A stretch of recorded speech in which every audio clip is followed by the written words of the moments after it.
We got breaking news. The suspected assassin has been arrested. Keeping you informed and engaged, now more than ever. This is Sekulow. We want to hear from you. Share and post your comments or call 1-800-684-3110. And now your host, Logan Sekulow. Welcome to Sekulow. Jordan Sekulow's in studio. This is Logan Sekulow hosting, and we also have Will Haynes in studio. We have a packed show today.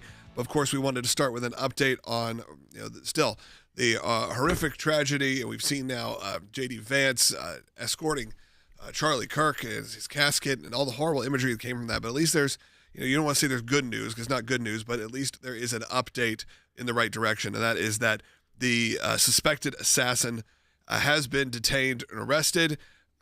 This was Tyler Robinson, again, age 22, from Utah. Turned himself in after being recognized, I believe, by his family members who recognized that it was him. And just a horrible situation once again. But at least maybe people can rest a little easier knowing that this isn't a open manhunt at this moment. I'm sure more information will come out on this. But again, very politically motivated. It's becoming very clear that it was politically motivated, and that's where we are. That's right, Logan. And the governor of Utah was the one who broke down the information in this press conference this morning. Kash Patel was there. After being announced by President Trump on Fox and Friends. That's right. Yeah. So what we learned is that this is a 22-year-old from Utah, did not attend Utah Valley University where the shooting occurred, apparently had no party affiliation and did not vote in the two most recent elections. However, family members told law enforcement he had become increasingly political over the past few years. And recently, he talked with family members at a dinner about Charlie Kirk coming to Utah Valley University and discussed why he didn't like him and his viewpoints. And they quoted the family member saying that he said Kirk was full of hate and spreading hate. The roommate of this individual has given investigators messages that were sent to the roommate on Discord, showing things talking about like retrieving a rifle. They didn't go into the specifics of what those said, but the roommate shared them with law enforcement, and it helped build their case against this individual, as well as the father of this son. It's reported recognized his son from the photographs that were distributed by the FBI. The father told his son he needs to turn himself in. The father apparently called a youth pastor to assist with that and encouraging the son to turn himself in. The pastor called and informed U.S. Marshals, and it's reported that the father drove the son to turn himself in to authorities. This is one of those where you normally, after one of these horrific events, don't end up getting to see someone in custody and there being a trial and justice coming for it because of their cowardly acts. Yeah, I mean, and of course, Jordan, I think that the assumption will be based on the writings and everything that's come out that this from someone who will plead some form of mental insanity or illness. But the problem is if you're willing to take the life of somebody, that should probably be less than enough. Of course, you're mentally unstable. Yes, but also and not some sort of obsessive with anti-fascism. So not someone who wasn't able to educate themselves, kind of deeply actually, did deep dives into the anti-fascist movement against the Nazis, and then used the rhetoric that's been used to identify so many of us on the right in the MAGA world as fascist, and took then the anti-fascist of even like the 1940s we're talking about. Language like that was written on these bullet cases. You would really have to know. Yeah, you have to take it. So are you insane or are you crazy, but also highly educated, obviously competent enough to carry out? Well, that's just become such a blurry line at this point of what that all means. What is different is usually these people are not caught alive. No. So that could be very different. Now, will he ever talk in a trial? We don't know. Probably not. But you never know what you're going to get in these kind of murder trials when the Utah governor is saying they're going to seek the death penalty. A lot of you are watching right now. Phone lines are open at 1-800-684-3110. 1-800-684-3110 to have your voice heard on air today. We'll be right back. Just moments ago, authorities announcing in a press conference a suspect is in custody who they believe shot and killed conservative activist Charlie Kirk. We got him. I think with a high degree of certainty, we have him in custody, right? In custody. Everyone did a great job. We worked with the local police, the governor, everybody did a great job. The president's statement coming after authorities were able to track the suspected shooter's movements on campus, saying he fired from a rooftop overlooking the courtyard as Kirk spoke. They've released this video showing what they believe is his escape. Here you see the suspect after dropping off the building. He moved around across this grassy area, around the parking lot. According to the president, what that dramatic moment was, and we don't quite have the chronology, but he is saying that a minister, apparently, didn't identify who the minister is or where the minister lives, but a minister recognized the shooter, went to an acquaintance, a friend of his who's a member of law enforcement. At that point, the shooter's, or the suspect's family was also involved. The president said that the minister spoke to the suspect's father, perhaps, and that led to him being taken into custody. But again, we should note again, Mark, the president said that he was just briefed on this development. We are indebted to law enforcement across the state who's worked seamlessly together, local law enforcement, state law enforcement, and our federal partners with the Federal Bureau of Investigation. We're grateful for everyone who worked together in such a short amount of time. I want to express my deep gratitude to President Trump, the Vice President, and the entire White House who have been so incredibly supportive with both resources and just personally to the FBI as a team. They had our backs the entire way, and I just want to express my gratitude for giving us the resources we need to operate in this space to bring this sort of justice at this sort of speed. Welcome back to Sekulow. Again, we got to reset what's going on. Logan Sekulow here. Jordan is well in studio, and Will Haynes. We will be discussing this further, but of course, the big update today is that the alleged assassin has been detained and arrested after turning himself in. Family members, I think, urging him to turn himself in. His father drove him there. His father was a longtime law enforcement officer. Another sad moment, but of course, at least we can rest a little easier knowing that this person likely who perpetrated this is off the streets. So at least there can be some form of closure. It was Tyler Robinson, age 22, from Utah.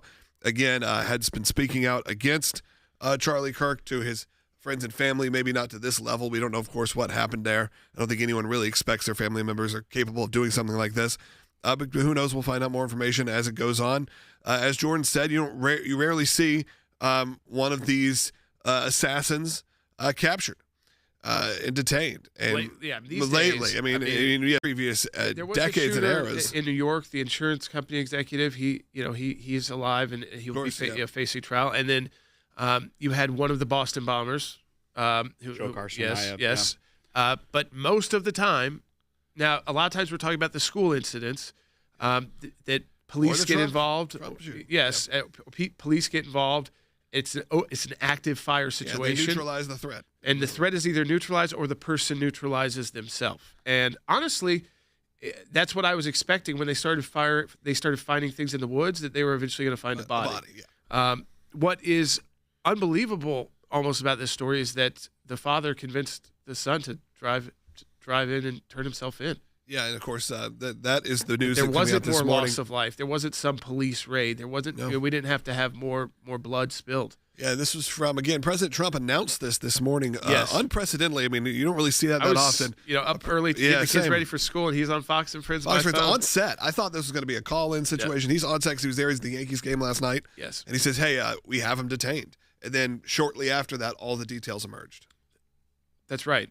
Yeah, and once again, what we've also seen is kind of the ideology that was this, because we had learned yesterday they had found shell casings with engravings on them. And what one of these other lessons that needs to be taken from this is I think the amount of disinformation that has spread so quickly with this one is way more than normal in a situation like this. And there was even people trying to say there were no markings. It was just the manufacturer of the ammunition and things of that. We actually learned what those were. Two of them I don't know that are necessary to even read on air. One seemed like almost like an online gaming troll to whoever may have found it. But the two that were curious was, one said, "Hey, fascist, catch," as if catch the bullet, effectively. Yeah. And the other was the lyrics, "Bella ciao, bella ciao, bella ciao, ciao, ciao," which comes from a resistance song from the communist Italian resistance in World War II that would sing this as a folk song against the Nazis and the fascists in Italy. So when you're looking at motive here, one of the biggest prevailing motives here is that he was hearing that people that are of the MAGA movement, Charlie Kirk, President Trump, all of that rhetoric that they are Nazis, they are fascist, they are a threat to democracy, is what was resonating with this individual that they had said had become increasingly political over the last few years. That's from the family, that he hadn't, before that, he hadn't voted in the last two elections, was not registered as a partisan in the state of Utah. So it's very interesting when you're starting to see this, and you're also seeing that many on the left have not given up that line.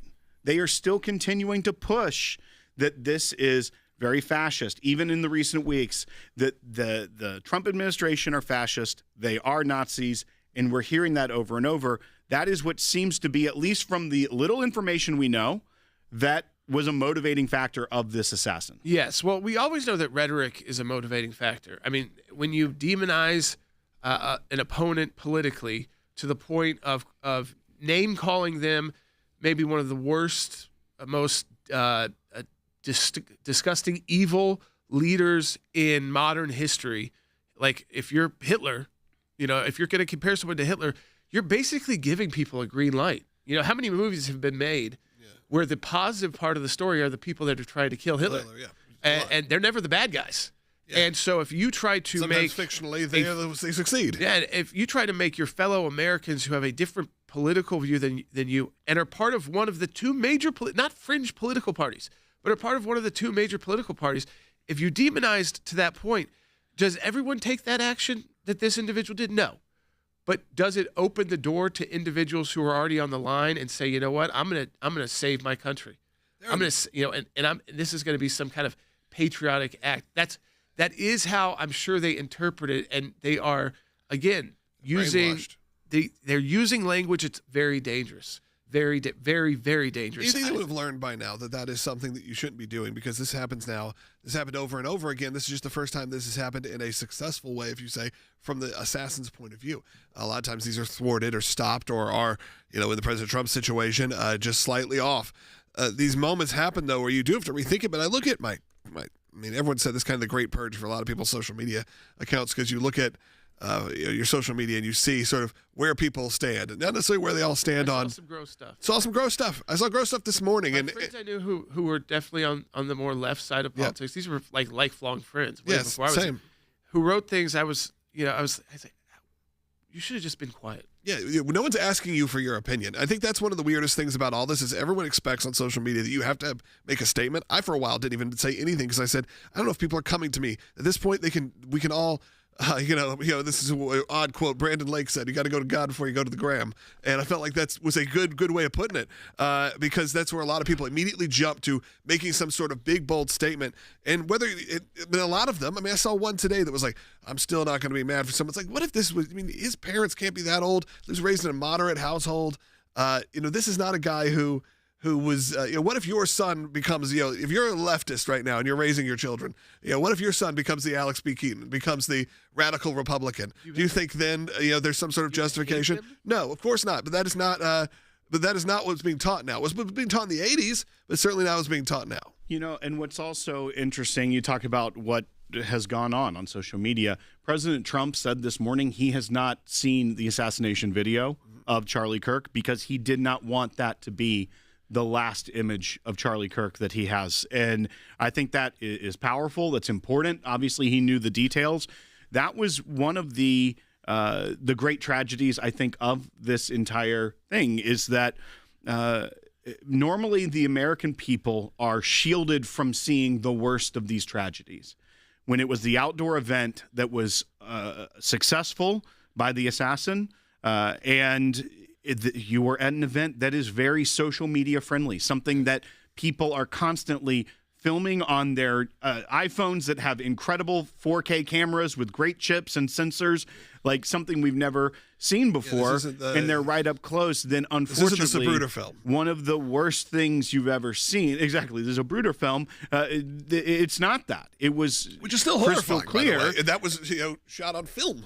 And the fact that now that is in the American collective consciousness. That's another tragedy of this whole thing. It really is, and I think a lot of people, even before there was announced, we're seeing that footage even unknowingly. I've tried to tell my children, if you start seeing any imagery like this, get off of it as soon as you can, because this is something that was going to stick with you. And he said, you do have that feeling. A lot of these tragedies, when people die very young or have this, you have that image. I think President Trump is right. You have the image of you think about a lot of the celebrities who die in their 20s and 30s, and they're kind of stuck in your head in that moment. And it's just horrible. We're going to take some calls coming up. I do want to hear from you at 1-800-684-3110.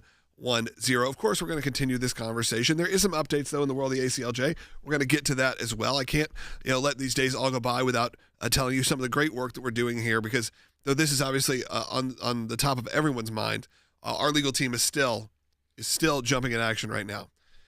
So right now, I'm going to encourage you to go to aclj.org, and I want you to just play around in there. Just see what's on there. Great free resources.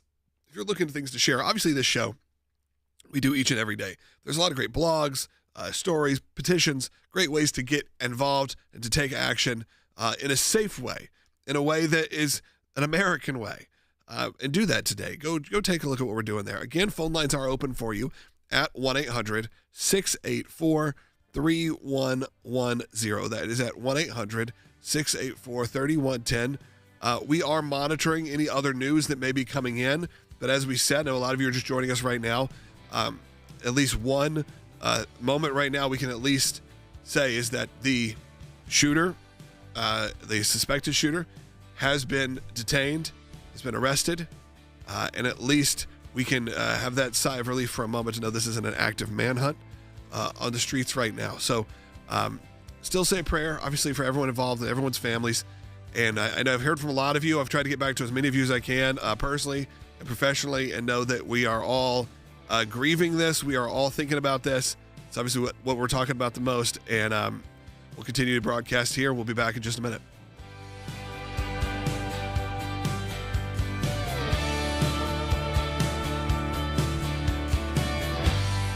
One of our attorneys, Liam, who is currently in Chicago, after we've been talking about this street preacher case, maybe do you want to give a brief rundown of the case and then the results today? We've talked about the crime issues in Chicago and the focus that the police was putting on trying to silence the speech, the First Amendment rights of our clients. We had already secured a victory for one of our clients, but there was a trial that was scheduled for today, September 11th, 2025, where two other of our clients who are friends with the first client who we secured a victory for were supposed to face trial today for preaching the gospel outside in Chicago.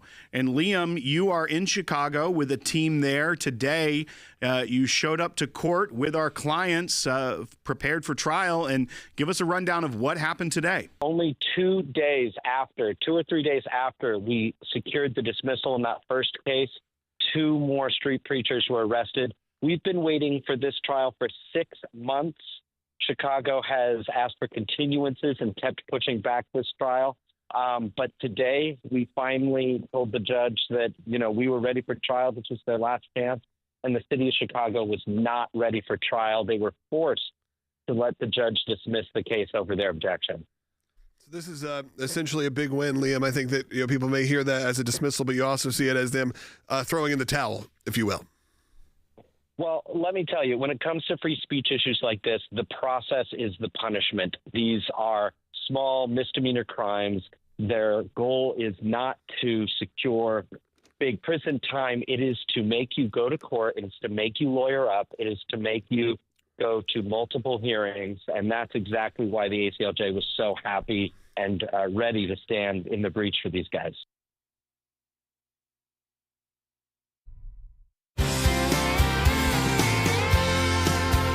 Welcome back to Sekulow. We are going to take your phone calls. We got 4 or 5 lines now opened up at 1-800-684-3110. Of course, reporting on the breaking news that the alleged assassin, has been detained and arrested in the Charlie Kirk assassination. Just horrible. We've talked about how horrible it is, but at least this is a move in the right direction. That this person, hopefully, presumably, is the person that's off the streets, and it's something we can at least have that part of this all settled. I did want to address some work of the ACLJ and what we're doing, Will, because there is some big updates, and I don't want to make sure that as we spend this time in mourning and we share our thoughts about this, that we know that the ACLJ team, as much as they are as well, the courts are still open. Things keep going, and we have some big updates.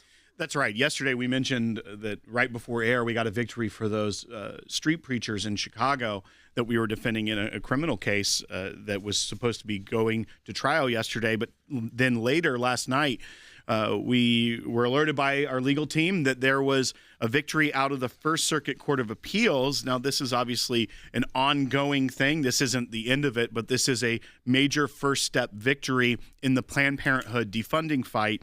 And if you'll remember, there were several different cases that started, all based in the First Circuit, but there was the Massachusetts case where Planned Parenthood filed, and then there was the case in Maine. This is dealing with the Planned Parenthood case specifically, and they had secured 2 preliminary injunctions from the district court, Jordan.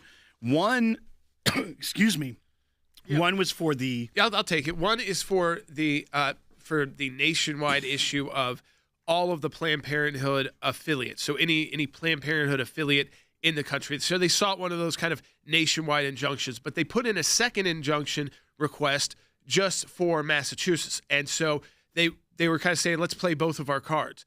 And they won both at the district court. But they have lost now at the circuit court. The circuit court has put a stay on those injunctions. So what does that mean? The defunding of Planned Parenthood can begin in the First Circuit, and it also can begin in the entire country. That district court is not going to be able to prevent that. Now, could this be appealed to the U.S. Supreme Court?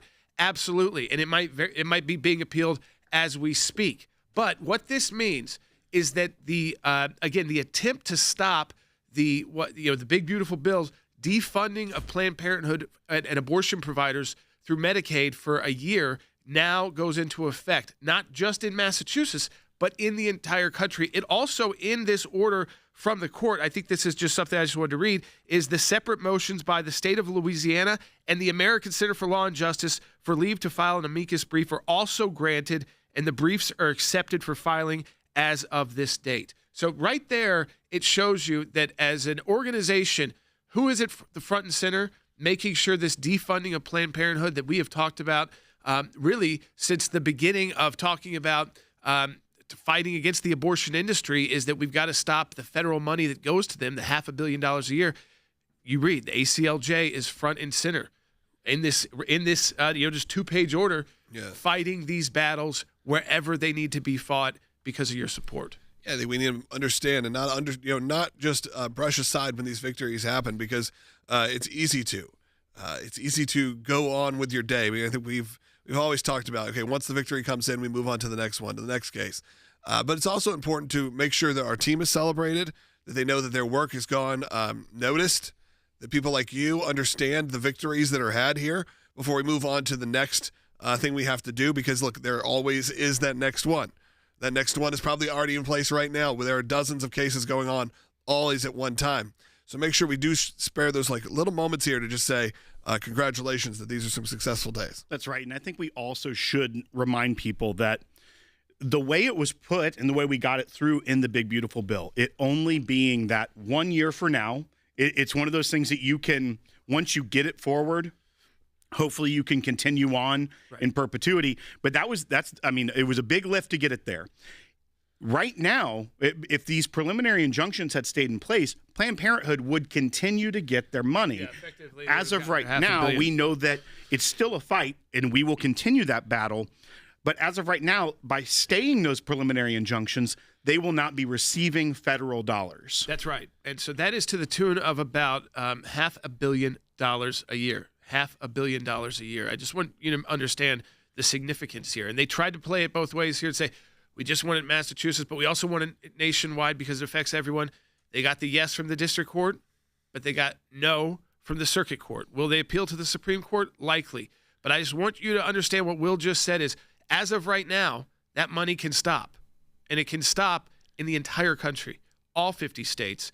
If you're an abortion provider, you don't get these Medicaid reimbursements right now. And yes, if we can get this into action and show that it doesn't destroy women's health or community health centers, we can then get this into the next spending bill and extend it maybe 2 years and maybe by 5 years so that we don't have to have the battle every single year. But as you said, we had enough pro-life members of Congress in the United States Senate who are worth taking this down to J.D. Vance, the vice president, having to come in and cast the 51st vote. That's how important this issue is to these elected officials. And it is because they've grown up, too, in a pro-life movement that it felt almost like impossible to get these victories, like overturning Roe versus Wade and defunding Planned Parenthood. I never thought we'd see You know what? It's worth it to go make the trip from the vice president's office or residence or your office at the White House to the Capitol to cast that 51st vote to defund Planned Parenthood when you have been in those battles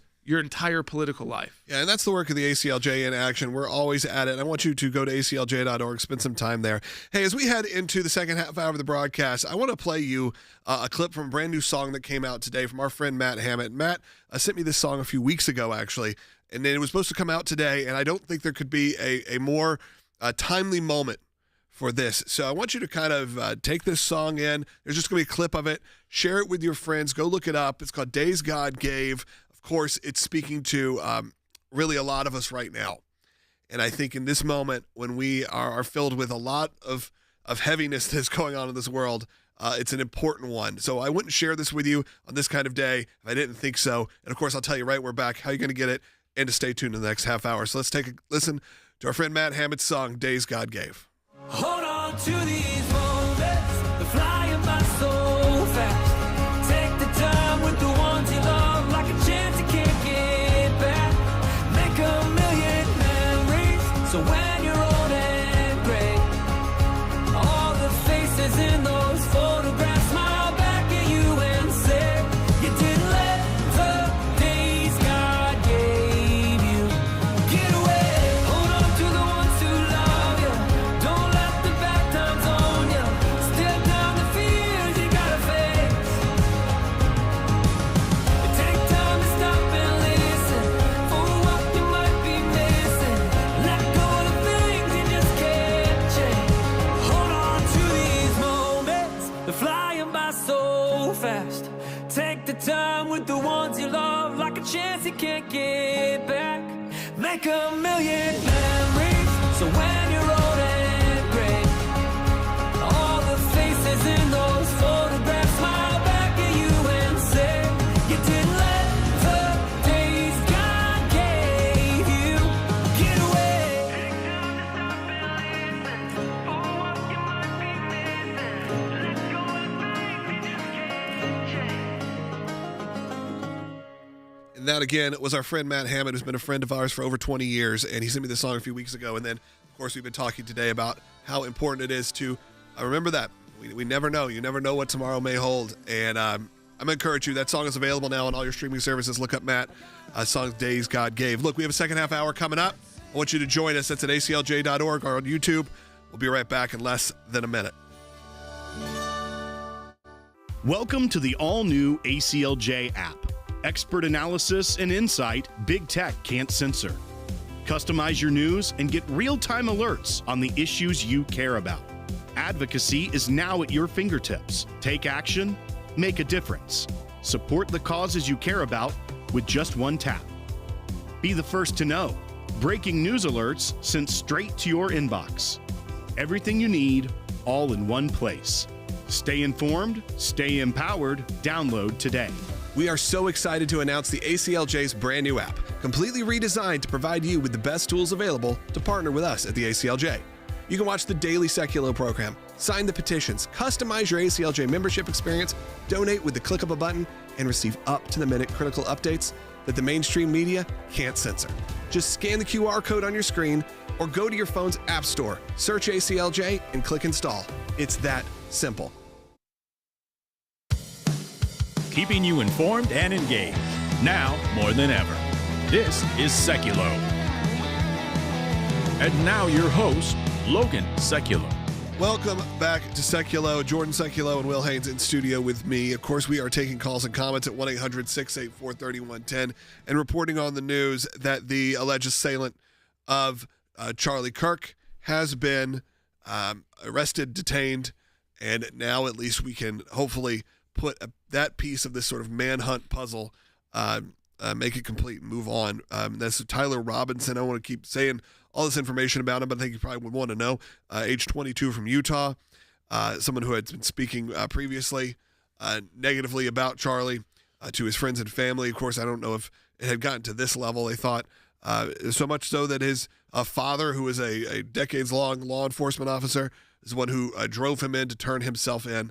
And again, that is the breaking news coming out this morning. President Trump broke that news this morning on Fox and Friends. Again, kind of an unprecedented moment. It's like we see these kind of things happen very differently with President Trump, but also very differently in this time. Because as we talked about yesterday, this is the first true successful political assassination of our lifetime for many of us that are in our 40s. And that's pretty wild. We've grown up in an era that has been, of course, there are some that have happened, but politically motivated like this, of this prominent of a figure.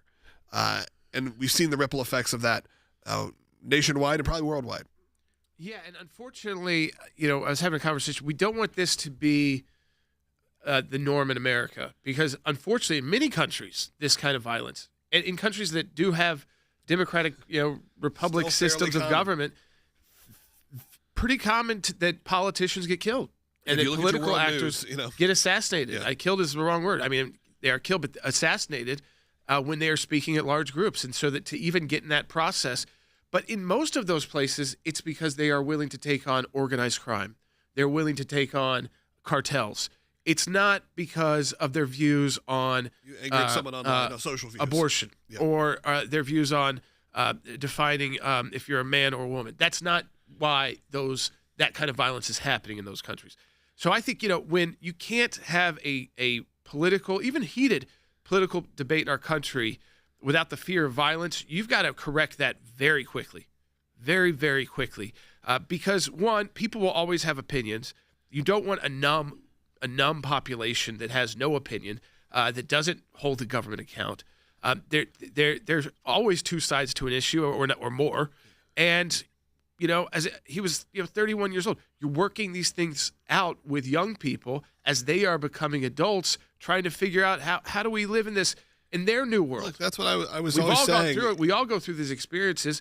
That's who he was talking to. It wasn't talking to, even though he had a lot of older I see a lot of comments people said that I never even heard of him. These people that watch our show every day, and that would shock me. But if you look at it, that's probably true. Because, again, he is reaching specifically younger people. Yes. I went to an event a number of years ago, and I guess probably 2 or 3 years ago now, with Charlie, and he spoke, and I said, man, I actually look forward to hearing him speak as someone in his 40s, someone who has lived a little bit more life, and to see where his views are. Because, again, he at this point was in his late 20s, very new father, had a lot of points of view, was very loud and passionate, as we know. But as we also know, any of us that have had kids and had that experience, that changes you as well. So what would that have looked like? Sadly, we'll never get to know. We'll never get to know what that 30 to 40-year-old version of Charlie Kirk would look like. And look, a lot of people put him in line as someone who would potentially be making a presidential run in his lifetime. That wasn't something joked about. That was something highly considered because, of course, he was able to rally a large group of people. We were at that event, Will, and I remember it was either right after President Trump announced, or he may not have even announced yet that he was running for this last term. And he said, I fully support him. I'm getting behind him. He's the only person that can win, and here's why. And I think even us in that room were like, well, there's going to be like a dozen people that are going to be running. We'll see when we get there. And he was so set on it. And obviously he ended up being correct. He created the largest conservative political movement in our history outside the RNC itself of young people. Yeah. For a conservative inspired movement. by the Tea Party and then created it. Yes. Yep. And it was just coming into its real, full function It's today. adulthood, if you will. Yes. Yeah. All right. Hey, we'll be right back in just a minute here. We do have 4 lines open. If you're on hold, we're going to get to you. 1-800-684-3110. 1-800-684-3110.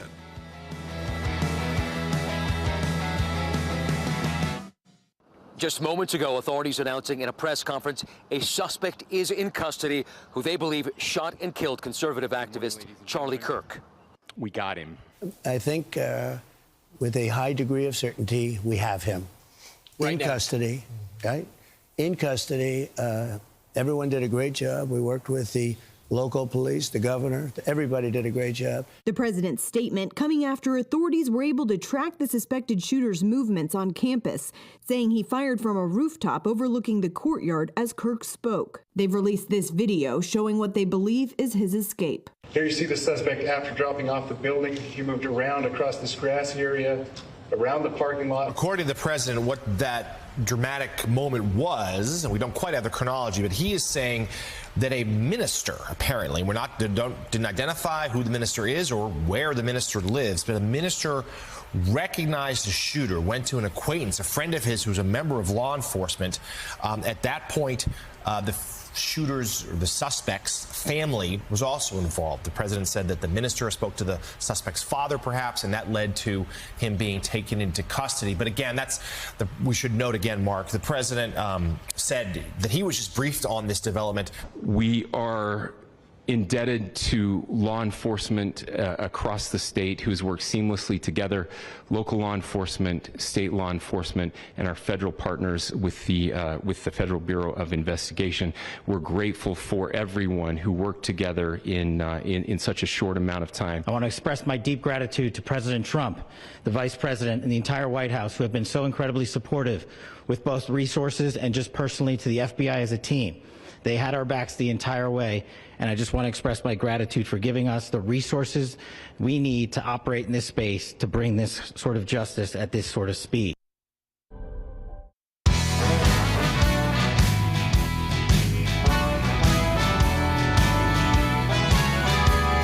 Welcome back to Sekulow. We are going to take some of your phone calls and comments coming up.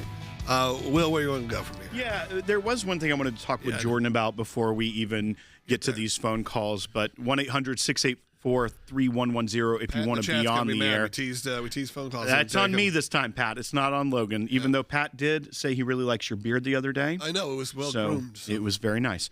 But Jordan, one of the interesting things here is, obviously, there's a lot of questions people still have, and they will continue to have. Sure. The governor, I feel like, gave enough information to assure the public they are confident they have the right person. Right. But there are many other questions. Like even some of the details lead to more questions. Utah can hold someone for 3 days until a formal charge has to be submitted. The governor even alluded to that they're going to make sure that charging document is well put together, that it isn't just a rushed thing so that doesn't endanger their case at all. I feel like even the choice of having the governor make the statements as opposed to the law enforcement there was probably some sort of thought process of keeping the law enforcement out of it, knowing they are going to have to build this case against this individual. But even the charging document, I'm sure it will be out there once it is officially filed. But they are doing, I feel like, the right steps to preserve the integrity of this investigation and looking forward to getting a conviction against this individual. Yeah, that's right, because there's going to be theories all over the place of, how did the person get this? Did he get access to a place? Did someone give him access to that? Is that person part of it, or is that person just made a bad decision, or was this someone who actually was able to plan this on their own? And was, again, some people are more familiar with firearms than others, and so it can be hard for people who aren't as familiar with firearms to think about doing something like this, even with the evil intent, but successfully carrying it out if you want to use it that way, but in that sick way. But again, so there's going to be all these discussions. I think what the governor of Utah did was that, we've got the guy. We now will look for, did anybody help him in an illegal way? Is there, others, other information? How to get the access to the roof? Things like that. that will have to come about. He also said we're going to seek the death penalty. I mean, so he was very clear. The governor said that. Yes, the governor said that. And so that was very clear, too. So I think, again, having the state's top executive leader, it's kind of like having President Trump, our top executive, be on Fox and Friends this morning announcing it, because this was not just of course it was affecting this community in Utah that there was this person on the run in their community, but it's affecting the entire nation. I mean, I'll even tell you, I have to kind of pump myself up to talk through this show right now. Right. I think all of us, you can hear in our voice. This is well. Thankfully, it's Friday at this point that we can. It's tough to get through this without. You see these kids in the music video that we play. I mean, you think about Charlie's kids who are 3 and 1. Yes, you get those.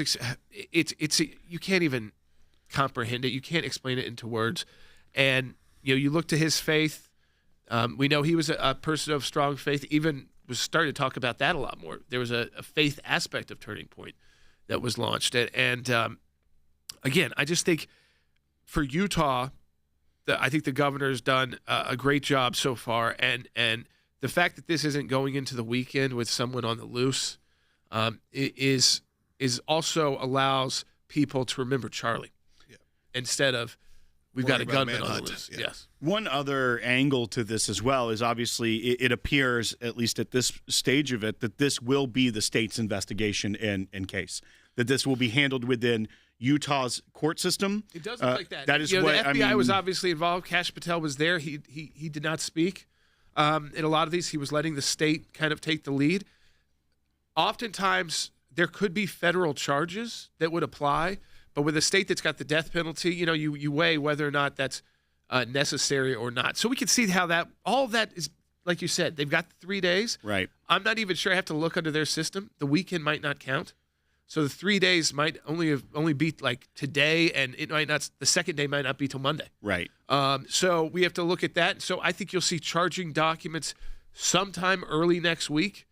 Monday would be the earliest if they count the weekend dates. A lot of courts don't, even if you're being held in prison, incarcerated. So it could be midweek. But I think, again, this allows people after today and this news is out to shift back to remembering the loss. As well. And the rhetoric that we've got to change. That doesn't mean we can't be tough. I don't want people to take that. I don't think Charlie Kirk would say, don't fight for what you believe in. No, we're not going to. No, it's you don't use war language and Nazi language against fellow Americans who are running in the electoral process. I want to take a call. Let's start off line one. I believe Dina on line one in Colorado. Go ahead. Yes, thank you. I think Charlie would forgive Tyler, and Charlie would not want Tyler to spend eternity in hell. We, as Bible Trinity believing Christians, should forgive Tyler and pray that Tyler surrenders his life and declares Jesus as his Lord and Savior. He still needs to die for his crime because that is biblical, Exodus 20. And then as a heart-filled Christian, upon death, Tyler would enter heaven. This would bring Jesus and Charlie so much joy to have one more sinner repent and become a Christian and spend eternity in heaven. Well, and I think to your point as well, the governor actually used the words of Charlie Kirk during that press conference towards the end of it, which I thought was a really powerful moment. And I think we should play that for folks right now. This is Bite 11. This is Governor Cox from Utah using the words of Charlie Kirk to let people know, hey, remember that this was an individual that did a horrible thing, but don't take this beyond that. Let justice be served, but not trying to he was trying to de-escalate the rhetoric that we are seeing in many places and the anger that we're seeing. But let's play Bite 11 from the governor this morning. Charlie said, when people stop talking, that's when you get violence. He said, the weak can never forgive. Forgiveness is the attribute of the strong. The only way out of the labyrinth of suffering is to forgive. Welcome without judgment, love without condition, forgive without limit. He said, always forgive your enemies. Nothing annoys them so much. And I think to that point, that's what you were saying, Jordan. That's what our caller was saying as well, that faith aspect of Charlie Kirk, he was someone that was polarizing. Obviously, he was strong in his views. Kind of have not wanted to focus on that in these past few days, and I think I'm glad the governor read that out. That again, this idea of, listen, it's tough to talk about forgiveness after what you just saw, and I understand that, and everyone understands that. But I do understand what the caller said too, which is, at the end of the day, this is what Christians are called to do. It does not mean the person doesn't face the punishment that comes with the wrong and the crime, the horrendous crime that they've committed. But I think that dialogue, this is pretty recent that you can't have even a heated argument with a friend about politics and then move on to go see a movie together or talk about music or just go hang out. That it wasn't, the politics didn't define your entire relationship with people you know and with people you were going to meet. I will tell you right now, unless someone is totally apolitical, and there are some people that still are, if they are political, it is defined. There are not a lot of new friendships right now of people who are, occasionally, there are some, but most of those were predate this political time period. Or it feels that way, and then it'll build to some sort of fracture. And it's unfortunate. I mean, it shouldn't be that way. And hopefully we can get back to a place. Look, if anything, he was trying to show that you could do that on a college campus, have those discussions, and still all be a united college campus with disagreements that were very strong and with different opinions. And with colleges that would bring him and welcome him, and it was a different. I think it's important to point out too, this was not a student at the college. No, I think they were saying student age, and of course that ended up being fairly accurate. A 22-year-old. Yes, but he, again, this was not someone that knew he was coming to town. Right. So, and had been, as his family said, in the last year, kind of radicalized politically. And that's when law enforcement will do its job to see self-radicalized, other people encouraging this. I mean, you see the rhetoric that gets on social media. It's disgusting. Yeah, I mean, the problem is we had it's not unlike looking at the Israel situation. It's like you're going to have 48 hours of where people maybe are going to shut up and listen to what's actually happening. And then sadly, the political bias is just going to creep in the cracks. Hopefully there's enough good people who can go in and stop that. But, it doesn't feel that way because, again, what we're seeing, again, I feel like the celebrities, all your late night talk show hosts, all the people who probably went after Charlie the most are the ones saying, we can't have this. This is horrible. This is horrendous. But all the people they inspired are the ones who are probably your friends and family who are out there saying things that are just horrific. So let's keep track on that. All right. With that, we're going to come back. We have one more segment for today. And I'd like to hear from you at 1-800-684-3110. 1-800-684-3110. Of course, you heard about the good work of the ACLJ. You can find out more at aclj.org. We'll be right back with your calls and comments coming right up.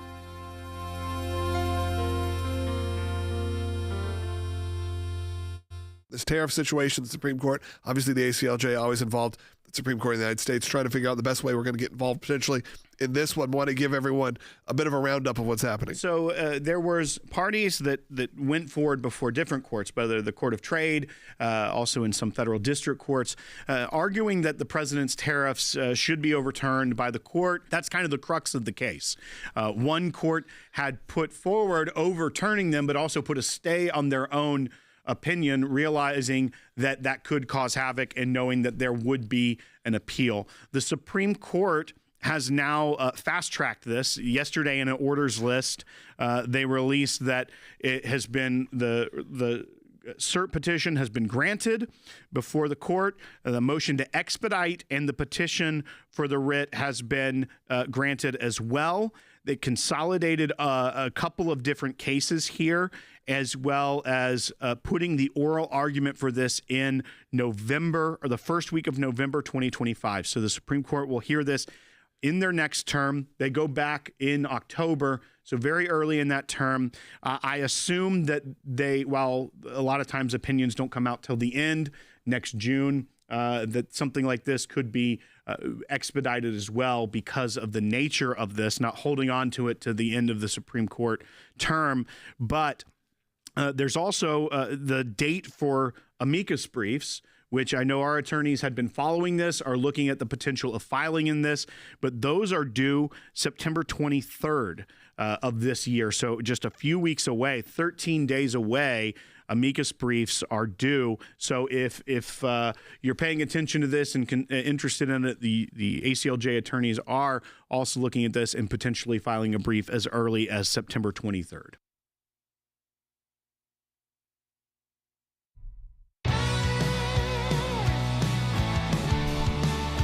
Welcome back to Sekulow. We are going to take your phone calls now. A lot of you have questions. 1-800-684-3110. Still got 2 lines open. We'll do our best to get to as many of these as we can. Let's kick it off with Kelly in California, who's got a question, calling, listening on the radio. So, Kelly, go ahead.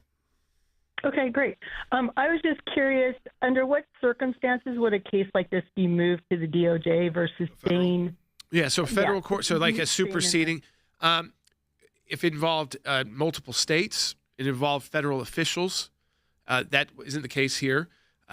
And I will say, and Will and I were just discussing this and your question, Kelly, and in cases of kind of, I don't want to call this ordinary crime, but the crimes of murder, the crimes that you see on your local news, states are actually, and state court systems and state laws are much better set up to try those than the federal court system. The federal system is really when it has that federal element. Now, we don't know everything here. So remember, I'm talking on just the basics of what we know. And as of right now, I think that's why you've seen the governor and state officials in Utah take the lead in talking about the charging documents. Is this happened at a state university? It happened against an individual. He was not a federal official. There were not federal law enforcement they were on the scene after the fact, but they weren't involved, in securing Charlie Kirk. And so that, again, are there federal crimes here? Likely, yes. But will they be as serious as the crimes the state will charge? Not likely. And when you have the charges, facing the death penalty, Be a bad thing that it stays in the state. No. Well, and to that point as well, many times, based off what we know now, if it were in a state that had the system may not be as harsh on offenders, right? Then the federal system, the DOJ, could look into potentially what federal charges could be brought, because the federal government, as we have heard, that they are pursuing the death penalty in Utah. Pam Bondi had reinstated that for the federal government, which is a different discussion, but if there was that kind of conflict and the federal government wanted to pursue something, it could be. Utah, already the probable cause affidavit has come out. And so this isn't the charging document, but this is where they're, getting probable cause for an arrest and to be able to maintain the incarceration of this individual while they get that charging document forward. And there's already 3 offenses which are listed on that. Now, the state could determine there are more that have been broken when they bring forward an actual charging document. But aggravated murder, felony discharge of a firearm causing serious bodily harm, obstruction of justice, capital first-degree felony conduct, those are specific state statutes. Right. And the state is going to have a lot more of those that could apply here than would apply to an individual on a federal level. Right. Usually, again, a federal court system would involve federal officials, individuals, law enforcement, interstate kind of criminal activity. We don't have any of those facts right now. That doesn't mean they couldn't exist. It doesn't mean the federal government couldn't bring charges because of gun reg, all those kind of laws. But at the end of the day, the toughest charges here are going to come likely from Utah. And as you just read through, felony murder is as tough as it gets. Yeah, absolutely. We're going to continue to take some more phone calls. This is probably the last chance to call in for the week. 1-800-684-3110. Can we check to see if we have Jared? Is Jared online? We haven't cleared him yet, but are we good to go? He's not clear yet? Okay, all right. We'll take some calls here in just a minute. We're still going through some of our lines right now. I do want to encourage you, by the way, as we head into the weekend, to think about, pray about, and look at the work that we're doing here at the ACLJ. I know we've spent a lot of times, as appropriate, today talking about the news of the world and how emotional that can be and how dramatic everything has been the last 2 days. I know you've heard probably from a lot of friends and family, but again, the work doesn't slow down for us, so I encourage you to take a look at that. All right, let's go to Jared, who's calling now in Texas on line 3. Go ahead. Hey, guys. I just wanted to talk to you about, you mentioned a comment about the rhetoric that you were hearing about how one side is calling a bunch of people Nazis and fascists. And while I agree that that's very harsh language that escalates, you also have to look at the other side. If we're going to get to a point where we're trying to de-escalate and come to unified peace, you can't have one side calling people fascists and racist and the other side saying, well, black people shouldn't have rights and gay people this and transgender people this. I saw a lot of comments on Twitter the other day when they thought the shooter was a Democrat or a liberal. A lot of people were going, this is war. I don't trust any Democrats anymore.